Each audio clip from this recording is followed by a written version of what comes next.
Sai TV ప్రేక్షకులకు నమస్కారం. దేశవ్యాప్తంగా సంచలనం క్రియేట్ చేసినటువంటి case Delhi liquor scam. So ఇందులో భాగంగానే ఈ రోజు డెవలప్మెంట్స్ కనిపిస్తున్నాయి. ఎందుకంటే బీఆర్ఎస్ ఎమ్మెల్సీ కల్వకుంట్ల కవిత ఎవరైతే ఉన్నారో ఈడీ అరెస్ట్ చేసింది, మనందరికీ తెలిసిందే. ఆమెకి జూలై 5 వరకు కూడా ఆమె జ్యుడిషియల్ కస్టడీని కొనసాగించబోతున్నారు. అండ్ దెన్ కేజ్రీవాల్, అంటే ఢిల్లీ ముఖ్యమంత్రి కేజ్రీవాల్ కి కూడా నిన్న బెయిల్ మంజూరైంది. కానీ ఈ రోజు మార్నింగ్ ఉన్నటువంటి అప్డేట్ ఏంటంటే ఆయన బెయిల్ ని అట్లా హోల్డ్ ఆన్ పెట్టారు ఆర్ రద్దు చేశారు. ఇట్లాంటి వార్తలు అయితే వస్తున్నాయి. ఒక క్లారిటీ అయితే రావాల్సి ఉంది, తెలుసుకునే ప్రయత్నం చేద్దాం. మనతో పాటు ఉన్నారు retired district judge and supreme court lawyer Malyadri గారు. సార్ నమస్తే. సార్ నమస్కారం అమ్మా. ముందుగా మీ కాయి టీవీ ప్రేక్షకులకి, మీ యాజమాన్యానికి ప్రత్యేక ధన్యవాదాలు, కృతజ్ఞతలు, అభినందనలు. ఇది చాలా మంచి విషయం గురించి మీరు అడుగుతున్నారు, చెప్పండి అమ్మా.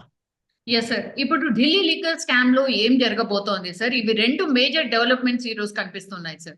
చాలా సందర్భాల్లో మనం ఈ ఢిల్లీ లిక్కర్ స్కామ్ గురించి మాట్లాడుకున్నాము. ఈ స్కామ్ గురించి, దాని వివరాల గురించి ప్రస్తుతం అయితే అవసరం లేదు. ప్రస్తుతం అందరికి కావాల్సింది ఏంటంటే కేజ్రీవాల్ గారు ఎప్పుడు బయటకు వస్తారు, కవిత ఎప్పుడు బయటకు వస్తారు, అసలు వస్తారా రారా, ఇది పొలిటికల్ రివెంజా లేకపోతే సిబిఐ లేకపోతే ఈడీ లాంటి వ్యవస్థల్ని వాడుకొని ఇంకా రాజకీయంగా సెంట్రల్ గవర్నమెంట్ లేకపోతే బీజేపీ పార్టీ లేకపోతే అధికారంలో ఉన్న పార్టీలు ఇంకా పొలిటికల్ వెండెట్టా కొనసాగిస్తారా లేదా, ఇదే ప్రశ్న. ఎందుకంటే రాబోయే రోజుల్లో కూడా ఈ యొక్క చర్చ లేకపోతే ఈ యొక్క విధానము ఇలాగే కొనసాగబోయే పరిస్థితి ఉంది. ఎందుకంటే సెంట్రల్ గవర్నమెంట్ చాలా వీక్ గా ఉంది, చాలా తక్కువ మంది ఎంపీలతో సపోర్ట్ తో ఉంది. కాబట్టి ఖచ్చితంగా ఈ పవర్స్ ఏదైతే ఉందో అది వాడుకోవాల్సిందే. వాడుకొని దాని ద్వారా అది పొలిటికల్ వెండెట్టా అనివ్వండి, లేకపోతే ఇంకోటి అనండి, ఏదైనా అనండి, రీజన్ రివెంజ్ అనండి, ఏదైనా అనండి, ఖచ్చితంగా అధికారంలో ఉండాలంటే ఇవన్నీ చేయాల్సిందే. అది చేస్తున్నారా లేదా అనేది పెద్ద ప్రశ్న. దాని గురించి ఎక్కువ మంది చర్చించుకుంటున్నారు. అయితే ఇప్పుడు మనకు తెలిసిన విషయం ఏంటంటే, నిన్న ట్రయల్ కోర్టులో ఇన్ఛార్జి జడ్జి అంటే అప్పుడు ఉన్న గతంలో ఉన్న జడ్జి గారు కొన్ని సందర్భాల్లో ఆమెకి లీవ్ ఇవ్వడం జరుగుతుంది. ఆ లీవ్ ఇచ్చినప్పుడు ఒక ఇన్ఛార్జ్ జడ్జిని ఏర్పాటు చేస్తారు. మెరిట్స్ మీద సాయంత్రము జడ్జిమెంట్ ని డెలివర్ చేశారు, అంటే బెయిల్ ఆర్డర్ ని ఇచ్చారు. ఆ బెయిల్ ఆర్డర్ కోర్టులో చదివినప్పుడు ఆయనకి బెయిల్ ఇస్తున్నట్టుగా చెప్పారు. ఇంకా బెయిల్ ఆర్డర్ కాపీ నిన్న రాలేదు. అయితే ఈ సందర్భంలో ఈడీ వాళ్ళు, సిబిఐ కానీ వీళ్ళందరూ కోరారు అనమాట. ఏమని కోరారంటే, మేము we want to go to high court, మేము హైకోర్టుకి వెళ్తున్నాము కాబట్టి హైకోర్టుకి వెళ్తున్నాం కాబట్టి మాకు 2 days సస్పెన్షన్ ఇవ్వండి అని అడగటం జరిగింది. అయితే అక్కడ కోర్టు నిరాకరించింది, సస్పెన్షన్ ఇవ్వడానికి లేదు, రేపు ఆయన బెయిల్ బాండ్ చేసుకోవచ్చు అని చెప్పడం జరిగింది అనమాట ట్రయల్ కోర్టు. కాబట్టి ఇప్పుడు ఈడీ ఏం చేస్తుందంటే హైకోర్టుకి వెళ్ళి హైకోర్టులో సస్పెన్షన్ అడగొచ్చు. ఈ కింద కోర్టు కనుక ఆర్డర్ కనుక హైకోర్టు సస్పెండ్ చేస్తే ఆయన బయటికి రారు. ఒకవేళ కింద కోర్టుకు ఆర్డర్ ని హైకోర్టు సస్పెండ్ చేయకపోతే కింద కోర్టు ఇచ్చిన కండిషన్స్ మీద బయటకు వస్తారు. ఒకవేళ ఈయన ఏదైనా మూవ్ చేసి, ఇద్దరు మూవ్ చేస్తారు నాకు తెలిసి. ఒకటేంటంటే ఈయన ఇచ్చిన బెయిల్ ఆర్డర్ మీద ఉండే కండిషన్స్ ని కంప్లై చేస్తూ నాకు బెయిల్ ఇవ్వండి అని ఒక బెయిల్ బాండ్ మెమోతో పాటు వేసి షూరిటీస్ అనేది కేజ్రీవాల్ తరపున చేస్తారు కింద కోర్టులో. దాని తర్వాత పై కోర్టుకి వెళ్ళినప్పుడు అక్కడ ఈడీ వాళ్ళు లేకపోతే సిబిఐ వాళ్ళు ఎవరికి అగెనిస్ట్ గా ఆర్డర్ ఇచ్చారో వాళ్ళు ఒకటి రివిజన్ ఫైల్ చేస్తారు. ఇలా బెయిల్ ఇచ్చారు, దాంట్లో తీసుకున్న గ్రౌండ్స్ అనేది కరెక్ట్ కాదు, అతనికి ఇంటరమ్ బెయిల్ గతంలో ఇచ్చినా బయటకు ఆయన వెళ్ళా మళ్ళీ వచ్చినా కూడా అవన్నీ కన్సిడర్ చేయడానికి లేదు, అతనికి బెయిల్ ఇస్తే చాలా ఇబ్బంది ఉంది, ఆల్రెడీ పలానా వాళ్ళు జైల్లో ఉన్నారు అని చెప్పి అక్కడ ఒక మూమెంట్ ఇస్తే, అంటే ఒక పిటిషన్ ఫైల్ చేస్తే ఆ పిటిషన్ కన్సిడర్ చేసి ఇంటర్మ్ ఆర్డర్స్ హైకోర్టు ఫైల్ ఇస్తుంది. హైకోర్టు గనక కింద కోర్టు ఆర్డర్ ని సస్పెండ్ గనక చేస్తే, అంటే ఇచ్చిన బెయిల్ ని సస్పెండ్ చేస్తే పాత రిమాండ్ ఇచ్చింది ఉంది కదా, ఆ రిమాండ్ అనేది ఆయన రిమాండ్ మీద లోపలికి వెళ్ళాడు కాబట్టి అది కంటిన్యూ అవుతుంది. సో మనం అది చూడాలి. ఆ విధంగా హైకోర్టు గనక సస్పెండ్ చేస్తే ఆ సస్పెండ్ చేసిన దీని ప్రకారం ఆయన రిమాండే కంటిన్యూ అవుతాడు, జైల్లోనే ఉంటాడు. కానీ జనరల్ గా ఇటువంటి పరిస్థితుల్లో ఎంత పోలీసు వ్యవస్థ లేకపోతే పోలీసు లేకపోతే రాజకీయంగా కూడా ఎంత ఫైట్ చేసినా కూడా కింద కోర్టు బెయిల్ ఇచ్చింది కాబట్టి జనరల్ గా బెయిల్ ఇస్తారు. మరి ఇది నాట్ ఓన్లీ పొలిటికల్ గా బట్ ఆల్సో లీగల్ గా కూడా చాలా హై స్టేక్స్ ఇన్వాల్వ్ అయినాయి కాబట్టి, ఎందుకంటే రాజకీయ నాయకులు కరప్షన్ చేస్తే వాళ్ళని అంత సీరియస్ గా పట్టించుకోవడం లేదని జనం అనుకుంటున్నారు. ఈడీ యాక్ట్ అనేది చాలా పవర్ఫుల్ మీకు తెలిసినట్టుగా. కాబట్టి ఆ ఈడీ యాక్ట్ లో కూడా ఇలా వదిలేస్తే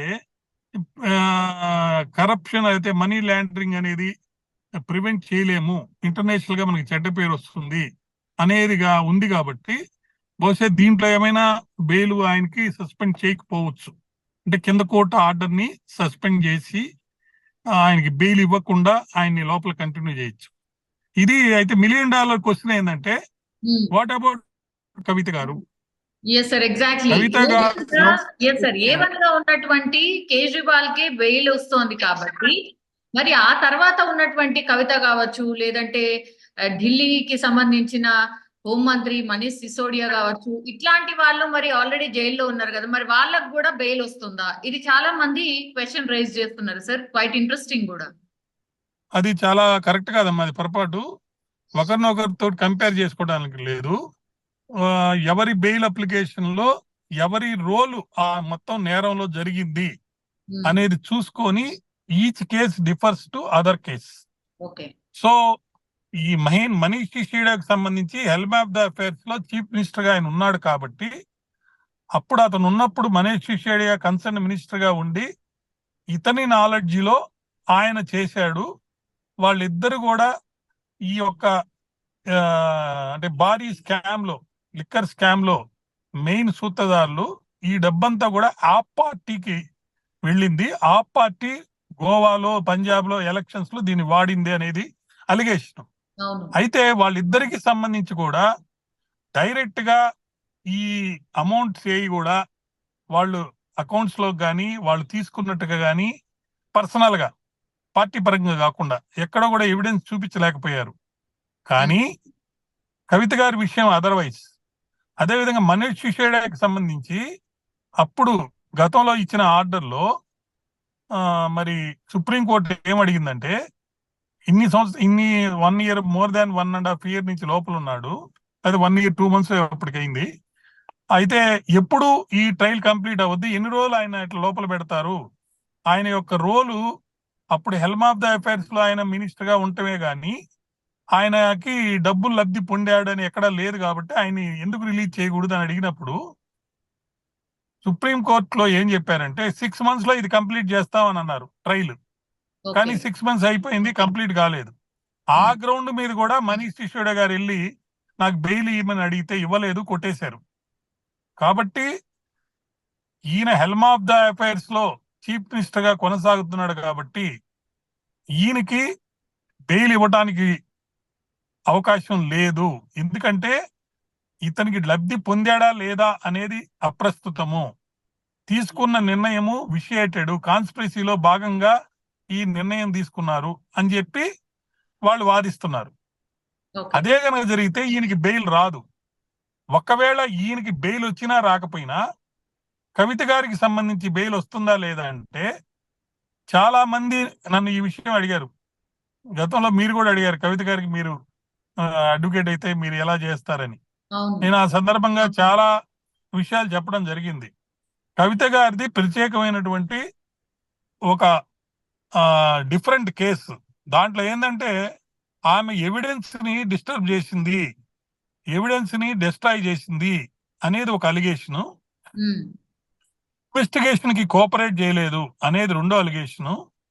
మూడోది డైరెక్ట్ గా ఆమె ఇన్వాల్వ్మెంట్ సౌత్ లాబీ తోటి, పర్టికులర్లీ బుచ్చిబాబు అటువంటి ఆడిటర్స్ ఇంకా కొంతమంది తోటి కొన్ని నేరాలు చేపించారు.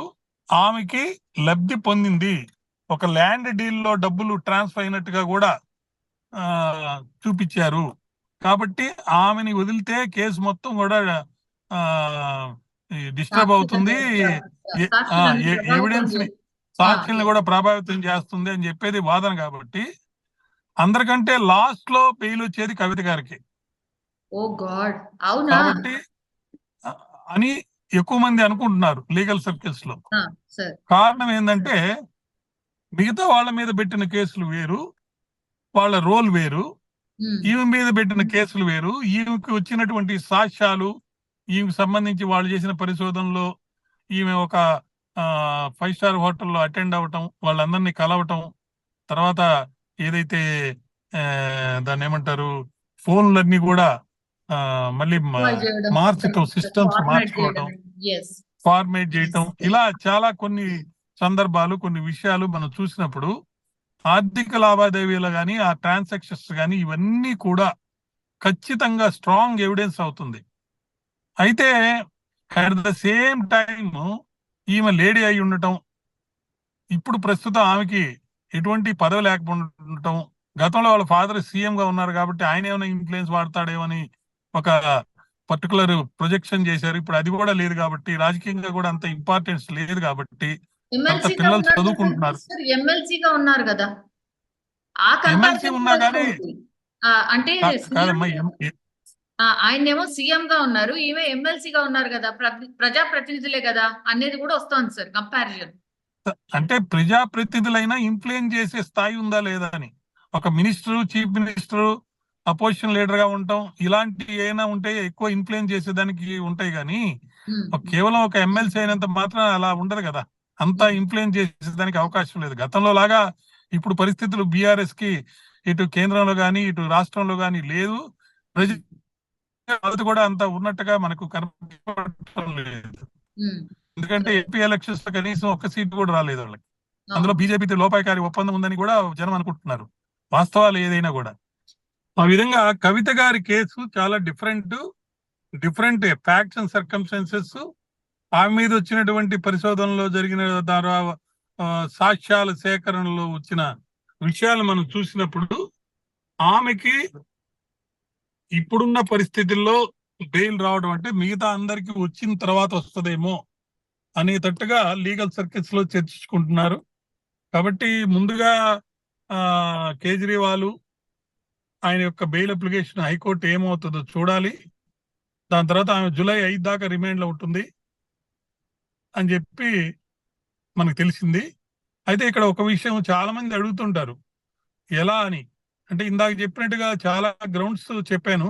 లేడీ అయి ఉండటం, పిల్లలు ఉండటం, ఆమె అధికారంలో లేకపోవటం, వాళ్ళ తండ్రికి ప్రస్తుతం రాజకీయంగా సెంట్రల్ లో స్టేట్ లో పలుకుబడి అంత లేకపోవటం, అన్నిటికంటే ముఖ్యంగా ఆమె డైరెక్ట్ గా ఇన్వాల్వ్ అయిందని చెప్పేదానికి సాక్ష్యాలు ఏమీ లేకపోవటం, తర్వాత ఏదైతే అప్రూవర్స్ ఉన్నారో అప్రూవర్స్ ఎవిడెన్స్ బేస్ చేసుకొని ఆమెను ఇన్ని రోజులు లోపల పెట్టారో అది కరెక్ట్ కాదని చెప్పడం. తర్వాత ఈ మధ్య ఉన్నది ఏంటంటే ఆమె ఇల్లి హెల్త్ కూడా సఫర్ అవుతుందని కూడా విన్నాం. కాకపోతే వీటికి సంబంధించినటువంటి ఇంక్లూడింగ్ ఫార్మేట్ ఆఫ్ ఫోన్స్, వీటికి సంబంధించి అఫిడవిట్స్ రూపంలో ఎవరైతే దీనికి కన్సర్న్ అయ్యారో వాళ్ళందరి అఫిడవిట్స్ వేస్తే బాగుంటుంది. Doctor certificates, affidavits, documentary evidence అనేది వేయాలి. అది అక్కడ పేజీలు అయితే నెంబర్ ఆఫ్ పేజెస్ చాలా ఎక్కువ రాశారు కానీ ఎందుకో ఆ యాంగిల్లో వెళ్తున్నట్టుగా నాకు అనిపించలేదు అనమాట. అందువల్ల చాలా మంది నన్ను అడిగినప్పుడు ఇలా చేస్తే త్వరగా వచ్చే అవకాశం ఉందని చెప్పడం జరిగింది. కాబట్టి ఇది రాజకీయంగా మరియు లీగల్ గా మరియు సైంటిఫిక్ ఎవిడెన్స్ తోటి కూడుకున్నది కాబట్టి వేచి చూడాల్సింది ఎవరైనా. Yes sir. అంటే పొలిటికల్ విషయం ఆలోచిస్తే కనుక సార్, ఇప్పుడు అరవింద్ కేజ్రీవాల్ ఎప్పుడైతే మొన్న బెయిల్ మీద బయటకు వచ్చారో, what do call sir, interim bail, yeah, ఆ బెయిల్ కింద వచ్చినప్పుడు మొన్న ఎలక్షన్స్ అప్పుడు ఆయన ప్రచారం చేశారు, అగైన్ వెళ్ళిపోయారు. అది కక్ష సాధింపు అని చాలా మట్టుకి మాట్లాడడం జరిగింది. అండ్ అగైన్ ఇప్పుడు కవిత విషయానికి వచ్చేసరికి ఇప్పుడు నిజంగానే బీఆర్ఎస్ పార్టీ ఇప్పుడు ఉనికి కోల్పోయింది కాబట్టి ఒకవేళ వీళ్ళు కనీసము మొన్న ఎంపీ ఎలక్షన్స్ లో కొన్ని సీట్స్ గెలుచుంటే నెగోషియేట్ చేసుకొని భారతీయ జనతా పార్టీతో నెగోషియేట్ చేస్తే ఆమె బయటకు వచ్చే అవకాశం ఉండేది అని కూడా ఒక చర్చ నడుస్తుంది సార్. నిజంగా ఇట్లాంటిది ఏమైనా జరుగుండేదా ఒకవేళ ఎంపీ ఎలక్షన్స్ లో వీళ్ళేమన్నా బీఆర్ఎస్ వాళ్ళు సీట్స్ సాధించి ఉంటే? ఇది కూడా కేవలం అదొక్కటే పాయింట్ కాదు. ఒక స్టేజ్ ఎలా ఉందంటే ఈమె యొక్క బెయిల్ అప్లికేషన్ అనేది మిగతా ముద్దాయిలతో కూడా లింక్ అయి ఉంది. సో మిగతా ముద్దాయిల్ని అంత ఈజీగా రాజకీయంగా కానీ లేకపోతే లీగల్ గా కానీ బయటకు వచ్చే పరిస్థితి రికార్డ్ ప్రకారం లేదు. కాబట్టి కేవలం ఎలక్షన్ లో గెలిచారా లేదా అన్న ఒక్క పాయింట్ మీద బేస్ చేసుకొని ముందుకు పోదు. పరిశోధనలో వచ్చినటువంటి సాక్ష్యాలు కానీ రాజకీయంగా ఉన్న అవసరాలు పరిస్థితులు కానీ ఇవన్నీ కూడా దీంట్లోకి అకౌంట్ అవుతాయి, చూడాలి. కాబట్టి మనం ఏది కూడా అట్లా ఊహించి చెప్పే పరిస్థితి ప్రస్తుతానికైతే లేదు. Yes sir. Last point sir, ఇప్పుడు అరవింద్ కేజ్రీవాల్ ఈడీ పిటిషన్ పై విచారణ జరిపే వరకు బెయిల్ ఇవ్వద్దు అంటూ ఈడీ కోరిందట కోర్టుకి. సో అందుకని బెయిల్ రద్దయింది అని కూడా అంటున్నారు సార్. నిజంగానే బెయిల్ వచ్చే అవకాశం మరి లేనట్టేనా అప్పటి వరకు, అంటే ఈడీ విచారణ జరిపే వరకు? అంటే జనరల్ కేసెస్ అయితే కింద కోర్టు బెయిల్ ఇచ్చింది కాబట్టి మామూలుగా వచ్చేస్తారు బయటికి. కానీ ఇక్కడ ఏంటంటే ప్రత్యేకంగా ఇది ఈడీ యాక్ట్ కింద అవటం, అదర్ సైడ్ అంటే ఈడీ కానీ సిబిఐ కానీ సీరియస్ గా తీసుకోవటం, ఇది దేశం అంతా దీనికి సంబంధించి అందరూ కూడా ఇంట్రెస్టెడ్ గా చూస్తూ ఉండటం. త్వరలో 4 నెలల్లో ఎలక్షన్స్ రాబోతున్నాయి 4 స్టేట్స్ లో. వాటి యొక్క రిజల్ట్ చాలా సివియర్ గా ఉంటది. అంటే పొలిటికల్ గా ఇన్స్టేబుల్ గా ఉన్నటువంటి సెంట్రల్ గవర్నమెంట్ 5 సంవత్సరాలు కొనసాగుతుందా లేదని. అందులో ఈ 4 జిల్లాల్లో కూడా 4 స్టేట్స్ లో కూడా 2 ఖచ్చితంగా కొంచెం కాంగ్రెస్ కి అనుకూలంగా ఉండే స్టేట్స్ అనిపిస్తున్నాయి, మహారాష్ట్ర గాని హర్యానా గాని. మిగతా 2 కూడా బీజేపీకి ఎగనెస్ట్ గానే ఉన్నట్టుగా అనుకుంటున్నారు. ఈ పరిస్థితుల్లో ఈ ఈడీ సిబిఐ ఇన్కమ్ ట్యాక్స్ ఈ యొక్క పవర్స్ అనేది జనరల్ గా ఈ ఆర్గాన్స్ కన్సర్న్ వాళ్ళు అఫీషియల్స్ సీరియస్ గానే వాడతారు. ఆ పరిస్థితుల్లో హైకోర్టు ఇంటర్మ్ బెయిల్ కింద అంటే కింద కోర్టు ఆర్డర్ ని వాళ్ళు అడిగిన విధంగా సస్పెండ్ చేసేదానికి ఎక్కువ అవకాశం ఉంది. అందువల్ల బెయిల్ మీద బయటకు వచ్చే అవకాశం తక్కువగా ఉంది. Okay sir, thank you sir. Okay అమ్మా, నమస్తే అమ్మా.